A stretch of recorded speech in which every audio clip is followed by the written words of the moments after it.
매일 예배가 기적을 일으킵니다. 2025년 가정 예배에서 하늘 양식.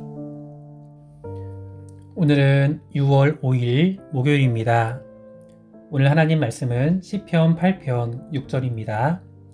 주의 손으로 만드신 것을 다스리게 하시고 만물을 그의 발 아래 두셨으니. 오늘 말씀의 제목은 하나님의 창조 세계입니다. 전동교회 이광선 목사님께서 집필하셨습니다. 환경의 날인 오늘 하나님이 만드신 창조 세계를 생각해 봅니다. 우리는 그동안 인간 중심적으로 성경을 읽어왔습니다. 하나님의 구원은 인간만 해당한다고 여겨온 것입니다. 하나님께서 만드신 천지 만물을 생각해 보십시오. 하나님은 창조하시는 순간마다 좋았다고 감탄하셨습니다. 그런데 아름답다고 감격하신 이 피조 세계는 인간의 죄악으로 저주를 받았습니다.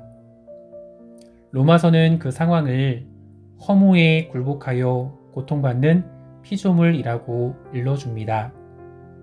그럼 이 피조물은 어떻게 될까요? 성경은 놀랍게도 이 피조 세계가 썩어짐의 종노릇 한 데서 해방되어 하나님의 자녀들의 영광의 자유를 이루는 것이니라고 말씀합니다. 하나님의 구원 계획에 피조물이 포함되어 있다는 것입니다. 이는 골로새서 말씀에서 더욱 분명해집니다. 그의 십자가의 피로 화평을 이루사 만물 곧 땅에 있는 것들이나 하늘에 있는 것들이 그로 말미암아 자기와 화목되게 하기를 기뻐하심이라. 하지만 이 일은 그냥 되는 게 아니라 하나님의 아들들이 나타날 때 가능합니다. 하나님의 아들들은 구원받아서 본래의 하나님 형상을 회복한 사람을 말합니다. 인간은 흙으로 지음받았습니다. 별이 빛나는 드넓은 우주에서 먼지보다도 작은 보잘것없는 존재입니다. 그런 인간을 하나님께서는 영화와 존귀로 관을 씌우시고 주의 손으로 만드신 것을 다스리게 하셨습니다. 이것을 왕의 통치권이라고 합니다. 이는 인간에게 주어진 엄청난 은혜입니다. 그동안 인간은 이 통치권을 오해해 왔습니다. 이 통치권은 이스라엘의 왕이 누구인지를 알아야만 제대로 이해가 됩니다.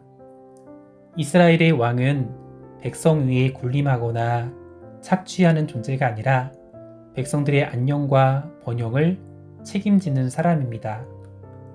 이스라엘 왕에 대한 이러한 성경적 이해는 이 구절이 하나님의 창조 세계에 대한 인간의 책임을 강조하는 말씀임을 알게 합니다.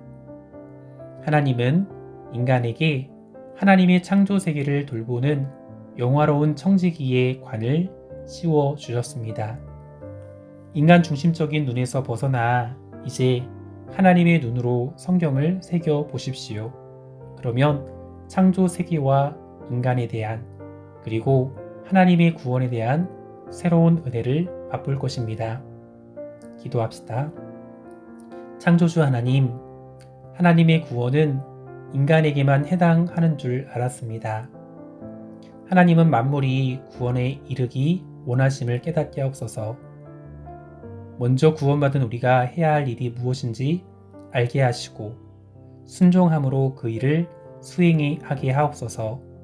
예수님의 이름으로 기도합니다. 아멘. 하나님의 눈으로 성경을 새롭게 보려고 노력합니까?